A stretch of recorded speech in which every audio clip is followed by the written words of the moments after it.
네, 존경하는 국민 여러분, 그리고 박병석 의장님과 동료 의원 여러분, 김부겸 국무총리와 국민의원 여러분, 더불어민주당 도봉을 출신 오기영 의원입니다.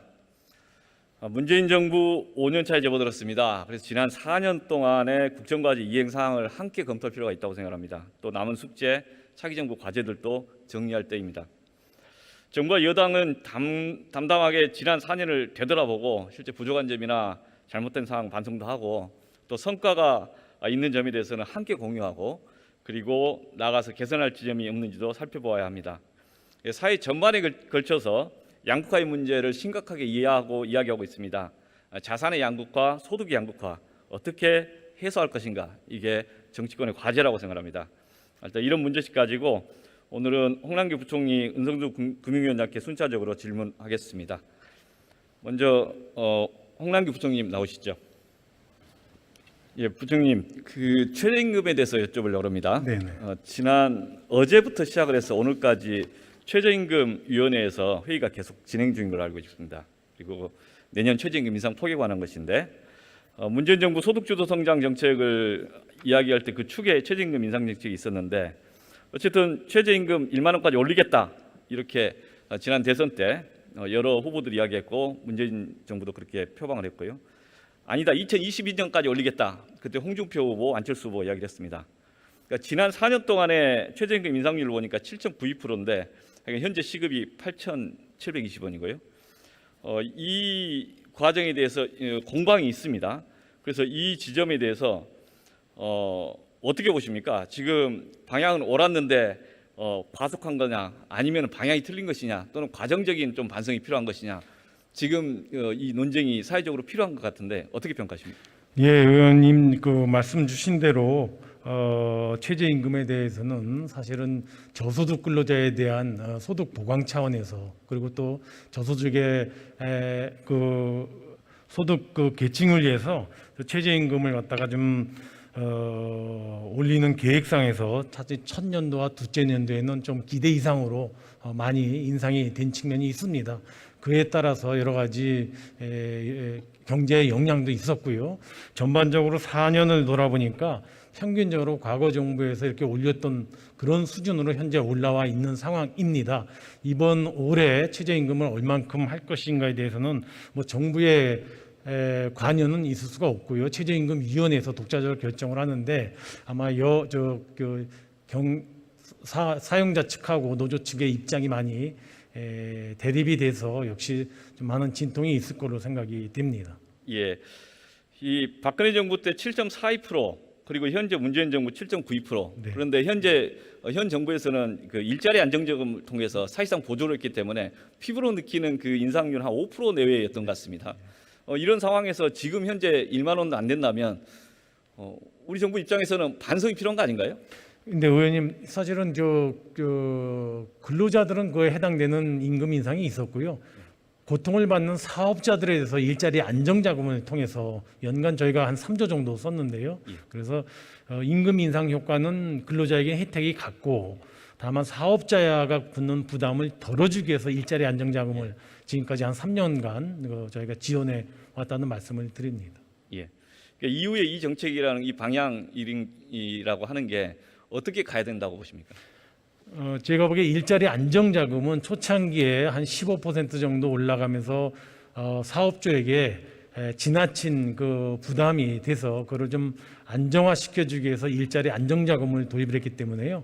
정부로서는 그때 한 3년 내지 4년 정도 계획으로 일자리 안정자금을 도입을 했습니다. 그리고 전차 페이드아웃 시키기로 이렇게 계획이 돼 있어서 그거는 계획대로 일자리 안정자금은 저는 마무리가 될 것 같고요.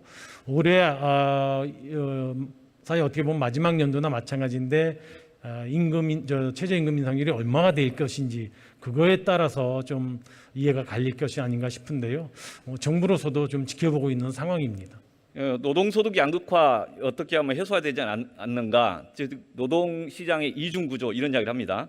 그래서 이제 이른바 호봉제, 임금피크제 다양한 대책들이 필요하다고 생각하는데 그런 점에 대해서는 어떻게 보십니까?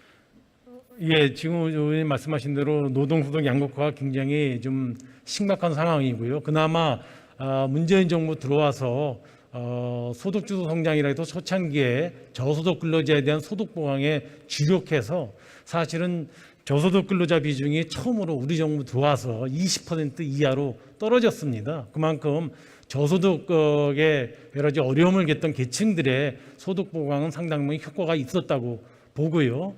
지금 말씀 주셨던 이 노동소득의 양극화 문제는 앞으로도 계속 해결해 나가야 될 아주 중대한 과제가 아닌가 저는 생각이 됩니다. 예, 국가적 과제로 생각하고 계속 예. 좀 논의해야 한다고 봅니다.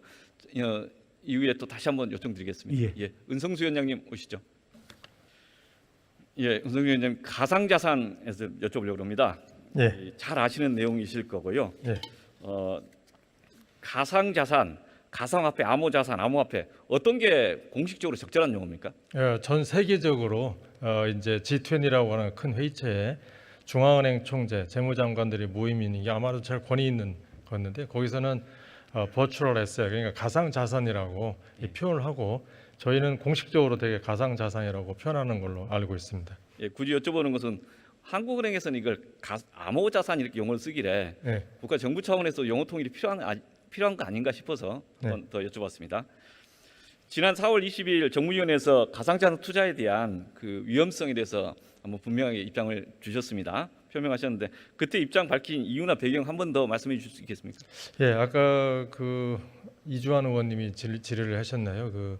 그다음에 저기 양 의원님도 질의하셨는데 이제 그 가상자산 거래를 하면서 그 거래하는 그러니까 자산을 매입한 분들의 피해가 뭐 표현이 뭐 이상하면 속출하고 있다. 뭐 이런 이제 표현을 하시면서 정부의 이제 대책 내지는 정부가 뭘 했느냐 그동안 이런 말씀을 하시는데 결국은 전 세계적으로 그 중앙은행 총재나 재무장관들은 일관되게 그 위험성을 이야기를 했거든요. 그래서 정부도 그런 것이 예상되기 때문에 일관되게 2018년부터 그 위험성을 이야기하고 자기 책임하에 할 수밖에 없다. 그렇게 했는데도 불구하고 금년 연초에 갑자기 가상자산이 올라가면서 그 거래하는 이제 거래자들이 많아지고 그게 이제 저희가 이제 법을 2020년에 법을 개정을 해서 이제 2021년부터 시행을 하고 6개월 시한을 줘서 금년 2021년 9월이 되면은 그 저기 사업자들을 등록을 받게 되는데 등록을 받을 때 두 가지 조건이죠. 하나는 실명 계좌가 있어야 된다. 하나는 ISM이 있어야 돼. 이건 기본이고 그다음에 이제 다시 이제 등록을 심사해서 이제 그 받는데 만약에 등록이 안 되고 예를 들어서 실명 계좌가 안 된다든지 ISM이 안 돼서 등록이 안 되면은 그 거래소하고 거래하던 코인이라든지 이런 부분은 휴지 조각이 될 수도 있으니까 그 위험을 미리 말씀을 드려야 되지 않겠느냐 하는 생각에서 4월에 제가 좀 강조해서 말씀을 드렸고 좀 표현이 과격하다 보니까 뭐 좀 논란이 있었습니다만은 그 9월이 돼가지고 갑자기 충격 주기보다는 그 전에 주는 게 말씀드린 게 옳다고 생각해서 그 말씀을 드렸습니다. 예, 실제 그 지금도 오늘도 이게 국민권익위에서 나오는 국민소리 데이터를 보니까 이 중에 가상자산이 5번째로 올라와 있네요. 이번 주에도 핫 이슈여서. 그래서 이게 왜 그러냐에 대해서 말씀하신 것처럼 우리 사회가 자산 양극화가 심화되니까 이게 청년들 입장에서의 선택지가 없고 그래서 이런 여러 가지 거래가 현실적으로 존재하고 그런데 다만 이제 접근 방식이 옳으냐 그르냐 접근하는 것에 대한 꼰대 같은 그 가르침 아니냐 이런 이제 지적이 있는 것 같습니다. 그래서 이건 옳으냐 그르냐 문제 현실을 놓고 있는 그대로 어떻게 우리가 풀어갈 것인가에 대한 문제인 것 같습니다. 가상자산 그 시장의 현황 좀 아십니까? 예, 뭐 참여자나 규모나 이렇게. 아니 그 이제 전체를 알 수는 없지만 저희가 이제 예를 들어 4대 거래소 같은 경우는 실명 계좌가 있기 때문에 실명 계좌를 통해서 4대 거래소에 거래하는 분들의 숫자라든지 거래 규모 이런 통계는 저희가 계속 받고 좀 체크하고 있습니다. 예. 그 가상자산에 대해서 범정부 차원에서 실태조사나 뭐 정책 기조를 논의하는 기구는 있죠. 예, 저 총리실에 정부 합동 TF가 있습니다. 예. 그 가상자산에 대해서 저는 잔혹 헷갈리는데 이른바 상장된 회사의 코스닥이나 코스피 같은 경우는 거래소, 상장 폐지 이런 용어를 쓰고 있습니다. 그런데 이른바 가상자산에 대한 자기 나름의 사적 거래 구조를 거래소, ICO 이런 용어를 쓰고 있는데 이거 어떻게 보세요? 그래서 저희는 지금 계속 법도 그렇게 되는데 거래소라는 표현을 쓰질 않고 왜냐하면 이제 거래소라는 주는 게 느낌이 예를 들어서 한국거래소 그러면은 주식을 거래하는 거래소고 약간 이제 공적인 기관으로 해서 정부가 인정한 거래소라는 느낌을 들기 때문에 저희는 이제 또 단독으로 있는 게 아니고 자체적으로 하기 때문에 자산거래 사업자 이제 이렇게 표현을 하고 있습니다. 그거는 저희가 이제 조금 구분을 하고 싶어서 그랬던 사적 영역이라고 생각해서 했던 부분이고요. 그 다음에 이제 보통 IPO에 대칭되는 개념으로 ICO라는 개념으로 이게 코인이기 때문에 쓰는 건데 그거는 이제 그 하시는 분들이 이렇게 표현을 하시는 거고 예. 저희가 뭐 공식적으로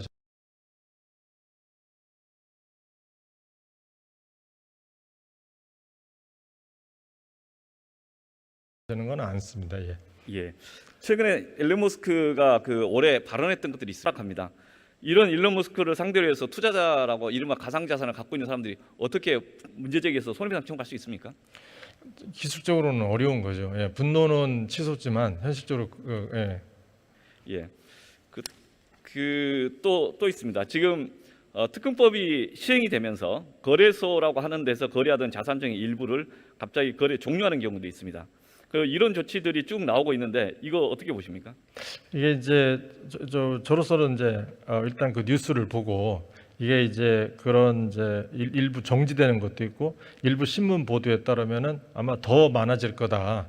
이제 예측 그렇게 하는 기사를 보고 저도 안타깝게 생각을 합니다. 이제 거기서 피해 보는 분들이 나오는 거니까 사실은 어떻게 보면 정부도 이것을 예상했기 때문에 2018년부터 일관되게 그런 일이 있을 수 있으니까 좀 조심하십시오라고 하고 저희 정부뿐만 아니고 전 세계에 있는 중앙은행 총재라든지 재무장관들이 일관되게 이제 이야기를 하는 건데 그렇다고 우리가 그걸 하지 말라고 법으로 금지하거나 뭐 자유를 제한할 수는 없는 거기 때문에 좀 안타까운 생각이 들고 그래서 아까 부총리도 말씀하셨지만 저희가 제도적으로 할 수 있는 부분 그게 이제 아까 특검법을 해서 실명 계좌를 하고 ISM 해석하고 그렇게 들어온 돈은 그 가상자산 사업자가 이 돈을 고객 돈을 뺏을 수 없게 만드는 어떤 제도적 장치를 만든다든지 그다음에 이제 저희가 시행령을 좀 입법액으로 했는데 자기가 만든 코인을 자기가 거래소에서 그거 갖고 쉽게 말하면 뭐 그런 뜻은 않지만 사람 생각할 땐 조작 내지는 뭐 유용할 수 있다는 그런 부분은 못하게 하는 것을 이제 저희가 시행령을 한다든지 그런 부분은 이제 제도적으로 하는데 일단 코인에 들어가서 가격 변동이라든지 아니면 상장 폐지라고 할까요? 어쨌든 그 거래 정지되는 부분까지는 저희가 어떻게 할 수 없어서 좀 안타깝고 저희가 할 수 있는 범위 내에서 하려고 노력을 하고 있다 이렇게 말씀. 지금 현재까지는 투자자들이 이른바 매입자들이 가격 폭락에 대한 책임충을 한다면 결국 거래소나 또 발행인에게 책임충을 할 수 있는 참 마땅한 법적 장치가 없다 이러는 거죠. 의원님도 변호사시니까 알겠지만 현재 제가 한다면 일부 신문도 났습니다만은 그 이제 그 이용자들이 이제 예고 없이 했던 부분에 대해서 그 거래소 이제 사업자들한테 소송을 통해서 뭐 한다 이런 기사는 제가 봤고 또 그렇게 사적으로 권리 구제를 해야 되지 않을까 저는 생각을 합니다. 바젤 은행감독위원회에서 최근에 이제 보고서 나온 게 있습니다. 6월 10일자 거기에 보니까 가상 자산 여기 정확히는 암호자산 용어로 쓰는데 관련 지침이 있고 그 지침에서 이 위험률에 대해서 1250%라고 표현하고 있습니다. 이거 설명 좀 해주시죠. 그러니까 이제 이 바젤 위원회는 은행들이 이제 예를 들어서 대출해 주면은 예컨대 대출의 부도관을 당겨죠. 대출이 부실 자산한 걸 대비해서 충당금을 쌓거나 아니면 저희가 BIS 비율을 계산을 할 때 그걸 위험 가중치라고 해서 이제 계산을 하는데 이거는 개인 투자가는 아니고요. 이제 기관 투자가인 은행이 가상 자산을 샀을 경우에는 위험 가중치를 1250%로 가상해라. 그러니까 이건 매우 위험한 이제 자산이다라는 거를 강조하다 보니까 보통 뭐 100% 이렇게 200% 나오는데 1250%라는 거는 거의 위험하다라는 거를 그러니까 이건 무조건 그 의미 있는 자산이 아니다. 그렇죠. 그런 의미의 그 국제 금융 당국들 사이의 인식이라는 거죠. 인식이다 그런 거죠. 예. 그 업비트라고 하는 이제 거래소에서 고머니2라고 하는 것을 발행을 했는데 그와 관련해서 고머니2 발행인이 그 북미 어떤 셀시우스 네트워크라는 그 펀드로부터 뭐 투자 받았다 뭐 이런 이야기를 주장을 했던 것 같아요. 그런데 그 해당 펀드가 그 다음날 트위터에 그런 사실 없다. 이러니까 업비트가 바로 이제 그 거래를 중단을 시켰어요. 이와 관련해서 이제 분쟁도 붙고 있는데 이렇게 업비트 같은 경우는 자율적으로 거래 중단 조치를 하면 이제 시장에서 혼돈을 좀 없애기 위한 이런 노력도 있는 것 같습니다. 그러니까 거래소 역할이 참 크다고 생각하는데 거래소에 대한 뭐 어떤 인식이나 어떤 가이드라인 같은 것을 앞으로 개발을 좀 해야 되지 않겠습니까? 이제 저희가 이제 특허법이 이제 금년 3월부터 시행을 하는데 그 전부터 이제 가이드라인을 좀 만들어서 이제 시행을 하고 있고, 그러니까 이제 그거는 법 이전에 이제 가이드라인을 만드는 거고, 대략 가이드라인하고 법하고 비슷하게 이제 만들어 놓은 거고요. 거기에 이제 저 사업자는 이런 의무를 지어야 된다라는 부분을 좀 했던 거고, 그 중에 하나가 이제 아까 말한 이제 저 고객 돈을 받으면은 별도로 분리해서 보관하게 된다는 거라든지, 그 다음에 이제 이 거래소가 증권거래소 한 건 똑같은 거냐 아니냐 할 수 있지만 어쨌든 그런 정도의 등록을 하면은 그런 정도의 도덕적 의무 정도는 해야 되고, 아까 말한 대로 자기가 발행하는 거는 예를 들어서 거래를 못하게 한다든지 아니면 그 임직원이 거래를 못하게 한다든지 어떤 도덕적인 그다음에 그런 부분을 조금 저희가 하고, 그래서 아무래도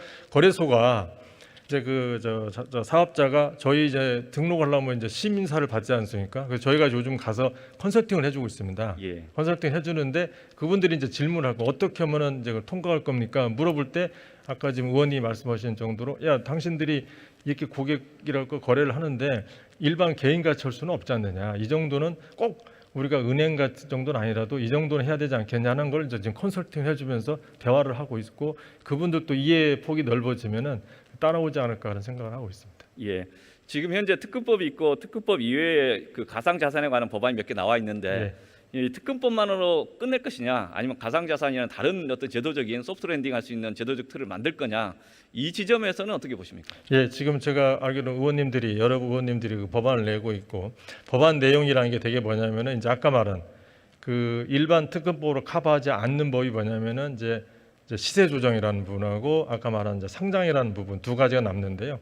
아까 말한 시세 조정은 아까 일론 머스크가 저렇게 장난을 치고 했을 때 국내에서 그걸 했으면 그 주식이면은 바로 이제 사법 처리 받는 그렇죠. 그런 거죠. 근데 이제 이게 현재는 주식이 아니기 때문에 사법 처리 대상이 아닐 수 있는데 우리가 그거를 사법 처리를 할 수 있는 거냐, 뭐 이런 부분이 하나 있을 수 있고, 또 하나는 이게 뭐 막 잡콩이라고 하듯이 일어났다가 없어지고 그러니까 그러지 말고 좀 누가 좀 이게 좀 걸러주는 작용을 하는 게 좋지 않겠냐라고 할 수 있는 부분이 있습니다. 그래서 이제 아마 의원님들이 법을 내신 건데, 다만 이제 저희가 생각하는 거는 아직 좀 유보적인 게 이 부분에서 전 세계적으로 통일된 뭐 이게 아주 세게 금지하는 나라부터 좀 자유스러운 나라, 아주 스펙트럼이 높고요.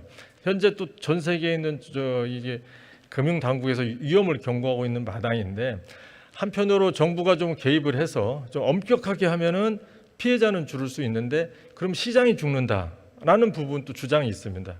시장을 살리려고 놔두면은 피해자가 죽는다, 피해 보는 사람이 많다, 이렇게 양쪽 의견이 팽팽히 있어서 아마 저희 생각에는 의원님들하고 이제 법안 심의 과정에서 심의할 때 저희 생각과 시장의 생각, 관련자들 생각 같이 해서 합리적인 그런 좋은 거를 찾으면 되지 않을까 그렇게 생각을 하고 있습니다. 예, 그러니까 가상 투자 자산에 대한 위험성들에 대해서 계속 이야기가 좀 공유가 될 필요가 있고, 다만 이것을 옳으냐 그러냐 접근하는 방식에 대해서는 정서의 거부감이 크고 또 그게 설득의 방법이 아닐 수도 있고, 그래서 제도적인 보완을 좀 해야 된다. 그리고 해킹이나 또는 개인정보 보호 등 추가적인 제도 보완도 한번 논의된 김에 같이 좀 보완하면 어떨까, 그런 좀 생각. 해킹하고 그다음에 이제 그런 부분은 당연히 해야 되고요. 또 그 외에 아까 또 이제 일부 불법적으로 해서 경찰이 조사하고 피해 예방하는 노력은 또 같이 병행해서 저렇게 하겠습니다. 예, 고맙습니다. 예. 예, 부총리님 나오시죠.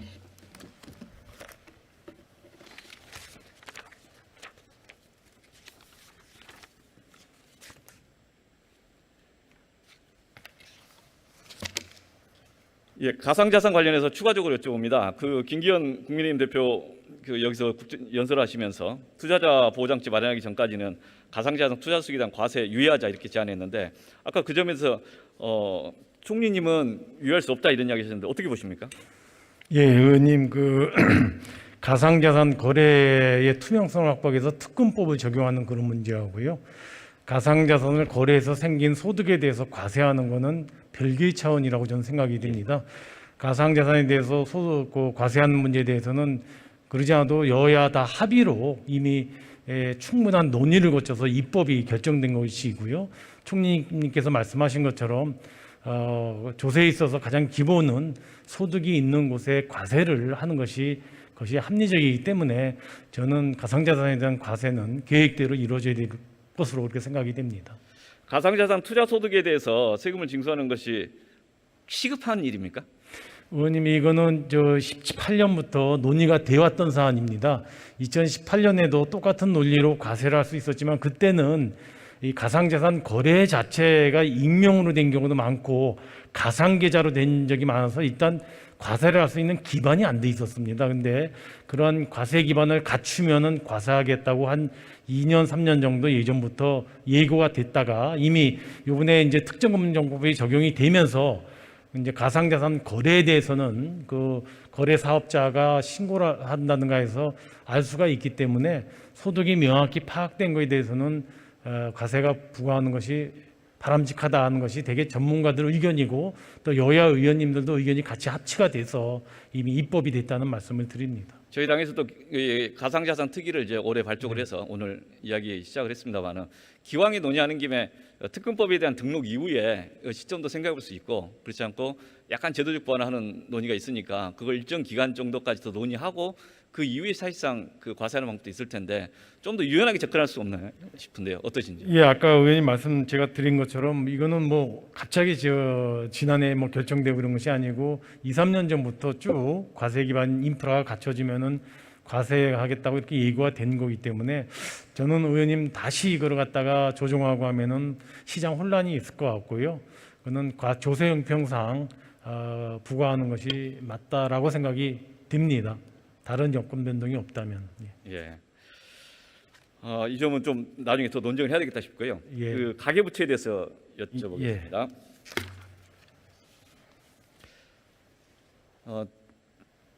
우리 정부가 처음에 출범하면서 국정과제로 가계부채 위험 해소를 이야기했고 네. 2017년도부터 19년도까지 DSR을 여신관리 지표로 정착하게 됐습니다. 그런데 올해 4월 달에 DSR 1단계, 2단계, 3단계에서 23년까지 완성하게 됐습니다. 그래서 당초 목표대로 DSR 규제를 조기에 여신관리 지표로 정착시키지 못한 이유가 뭘까요?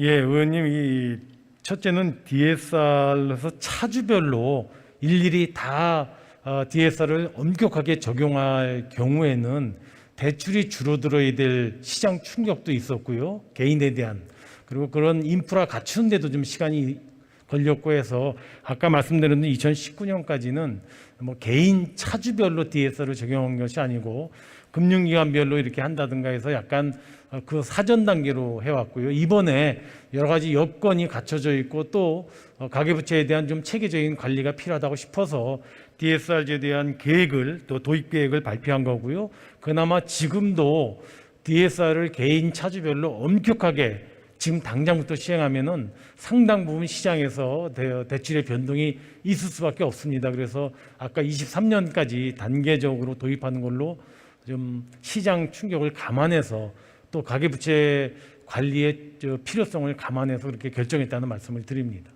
금융위가 올해 4년 동안 그 꼽은 추진 성과 중에서 가계부채 관리 이렇게 잘했다고 표시했는데 동의하십니까? 예, 가계부채는 과거 정부하고 비교해서는 지금 정부 들어서 가장 잘 대응한 정책 중에 하나입니다. 과거에 가계부채가 사실 두 자리 숫자로 10% 이상 늘어나오다가 2017년 이후부터 그나마 5%에서 10% 사이에 한 자릿수로 들어왔고요. 상당 부분 그런 측면에서는 가계부채가 잘 관리되어 왔다고 저도 생각을 합니다. 지난번에 저희가 가계부채 관리 방안을 발표하면서 올해는 가계부채가 한 5, 6% 정도 늘어나게끔 내년에는 한 4% 늘어나는 규모에서 관리해가겠다고 계획도 발표를 했는데요.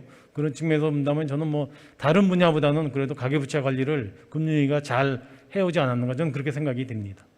가계부채의 총량 관리를 GDP 대비 몇 프로가 하는 게 적당하다고 보십니까? 그 적당한 규모는 사실 없습니다. 아니면 무한정 늘어나도 되는 건가요? 아니 그렇지 않습니다. 아까 말씀드린 것처럼 금리 1%가 늘어나가면은 벌써 이자 부담만 10조가 넘기 때문에 저희는 아까 그래서 말씀드린 대로 가계부채가 연간 올해는 한 5, 6% 내년에는 4% 정도 늘어나도록 총량 관리하는 것이 바람직하겠다고 해서 그런 총량 증가율 관리가 아니라 총량을 몇 프로를 목표로 하시냐고 여쭤봅니다. 예, 뭐 총량은 지금도 뭐 거의 GDP하고 맞먹는 수준이기 때문에 다른 선진국들에 비한다면 우리 가계부채 규모가 상대적으로 높은 편입니다.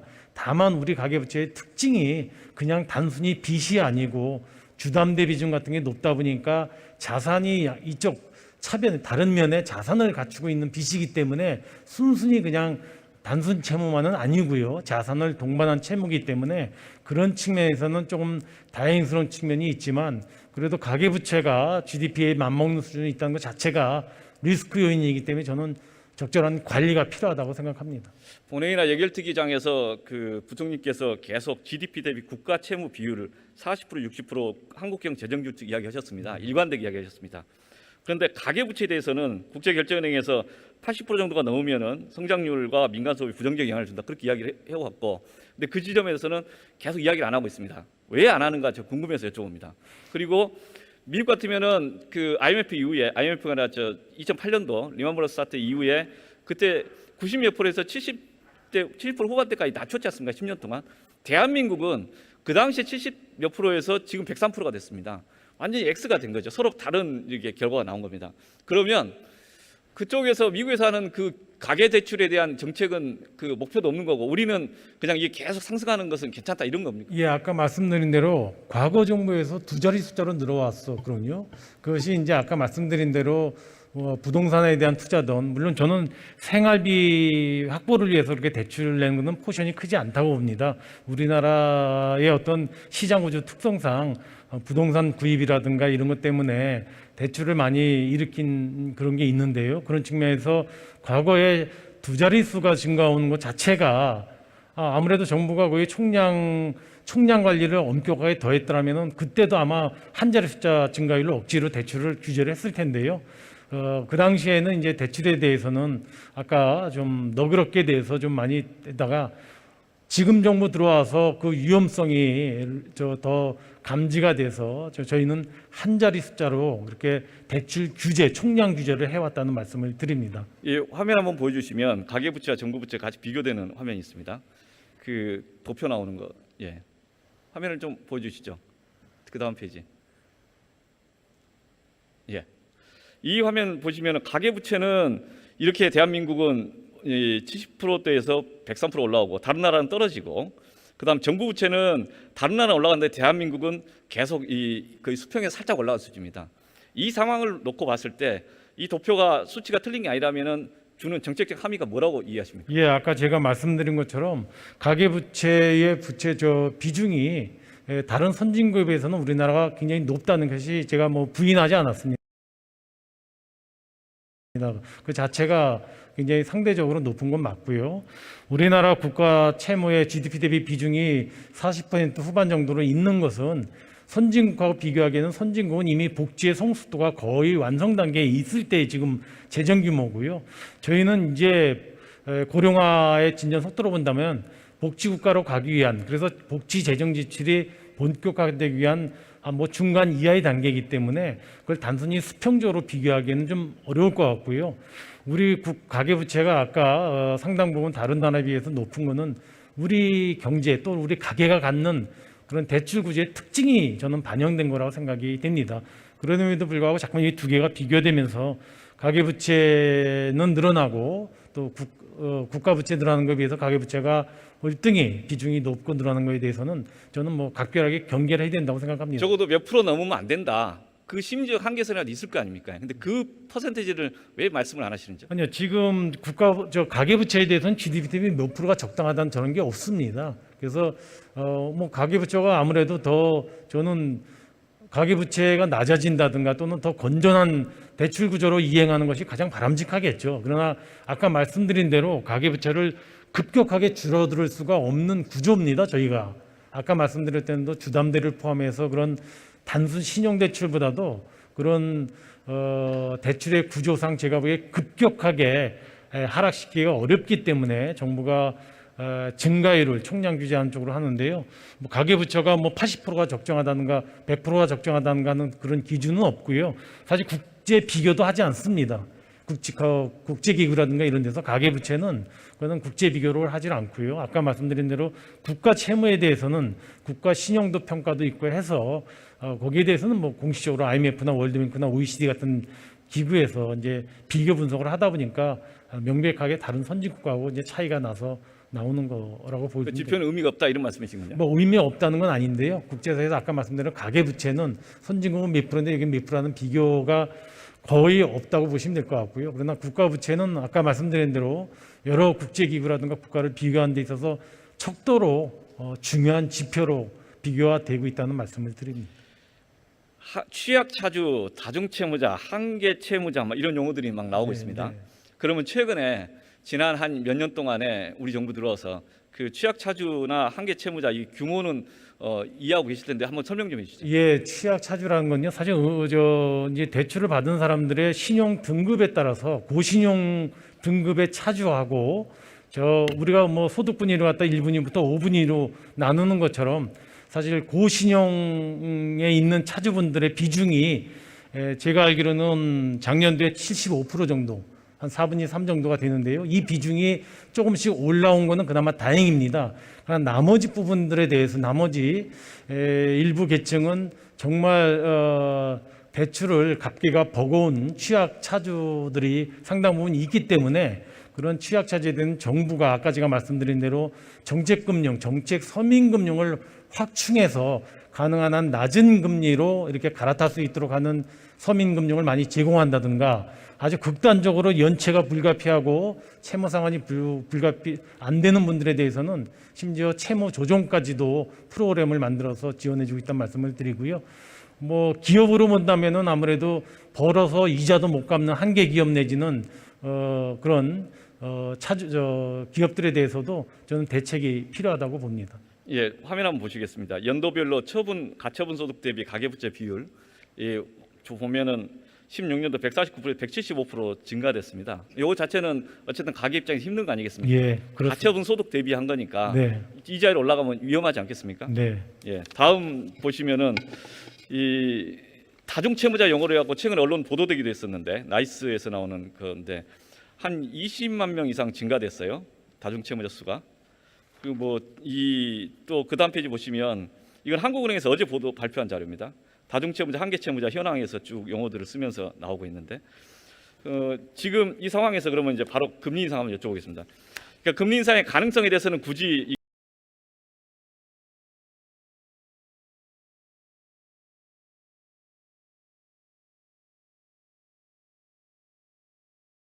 이게 말씀하기 부적절할 수 있으니까 하지만 금리가 인상된다면 그로 인한 자산 시장이나 이게 가계에 한계채무자들 미치는 영향을 지금 어떻게 보십니까? 예, 의원님 뭐 금리는 뭐 제가 말씀드릴 상황이 아니지만은 예. 아까 총리님께서 말씀 주신 것처럼 한국은행이 여러 번 시장에 신호를 보내는 걸로 저는 탐지가 됩니다. 그건 뭐 하느니 독립적으로 금리에 대해서 결정하겠지만은 여러 시장 참여자들은 여러 가지 상황들을 다 좀 진중하게 좀 살펴봐야 될 필요가 있다고 보고요. 금리가 아까 제가 말씀드린 대로 1%로 올리게 되면 실제적으로 시중 이자 부담이 가계 이자 부담이 저는 한 12조 정도 되는 걸로 알고 있습니다. 그런 의미에서 굉장히 큰 부담이고요. 의원님께서 지금 말씀하신 한계 채무자, 다중 채무자에 대해서는 월등히 더 충격이 더 크게 다가갈 거로 생각이 됩니다. 그래서 여기에 대해서는 정부도 가계부채 관리에 대해서 아주 이렇게 살펴보면서 대응을 해나가야 되지만은 또 시장의 그런 참여자들도 좀 잘 봐야 될 것 같고요. 한계 채무자라든가 다중 채무자에 대해서도 저는 약간 일반적인 채무자와는 좀 다르게 정부도 좀 신경을 써서 하는가 생각이 듭니다. 규모에 대해서 파악이 되고 있습니까? 제가 지금 숫자는 안 갖고 있는데 당연히 거기에 해당되는 한계 채무자면 한계 채무자이고 해당되는 대출 규모라든가 대상자는 되게 파악이 돼 있습니다. 예. 한국은행 어제 보고서에 의하면은 자산 시장에 대해서 특징적인 게 표현이 그렇게 됐습니다. 모든 자산 시장 급등하면서 과열 조짐을 보고 있다 이런 표현을 쓰고 있고 그래서 향후 유동성 감소, 자본 유출 대내 충격이 발생하면 대규모 가격 조정이 날 수 있다 이런 식으로 평가를 하고 있어요. 이런 하는 주장에 대해서 어떻게 보십니까?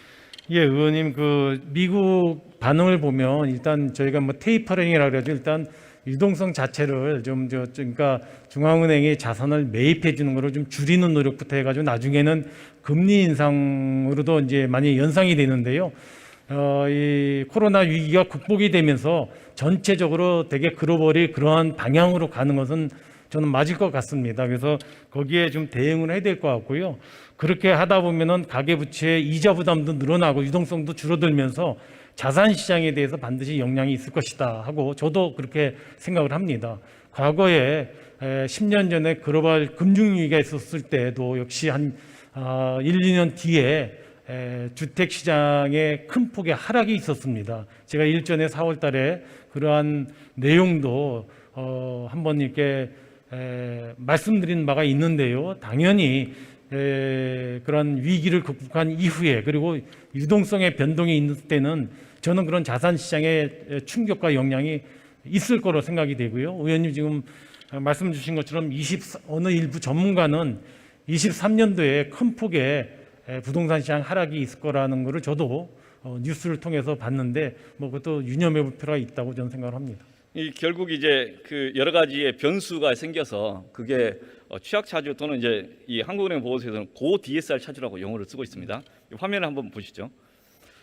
고 DSR 차주 이게 취약 차주 중에서 DSR이 70% 이상이면은 거의 자기 소득의 70%를 이 빚 갚다 끝나는 사람들이거든요. 네. 그러면 생계비가 힘든 거죠. 이 분들이 취약 차주 중에 34%, 그 다음에 DSR 70% 이상 차주 중에 비은행 대출 비중이 52%. 그러니까 비은행 대출이라는 것은 은행보다는 비은행이니까 이자율이 높은 거죠. 그러니까 부담이 더 충격이 큰 사람들인 거죠. 이런 분들에 대해서 정부 어떻든 선제적인 정책적 고민을 해야 된다. 그래서 그 구체적인 이야기들을 좀 나누고. 예, 아까 제가 말씀드린 대로 정부의 대책 중에 여러 가지 갈래 중에 하나가 취약 차주에 대한 지원 대책입니다. 그래서 정부도 지금까지 기존에 쭉 지원해 왔던 정책들은 계속 확충해서 나가겠지만은 또 혹시 이 DSR 제도가 이제 7월 1일부터 본격 적용이 되니까요.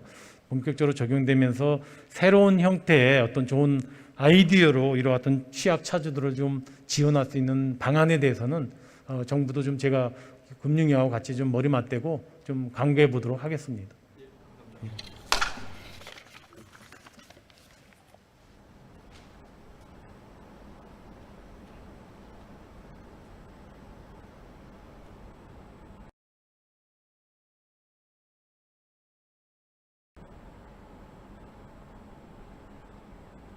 네, 등의 저도 고맙습니다.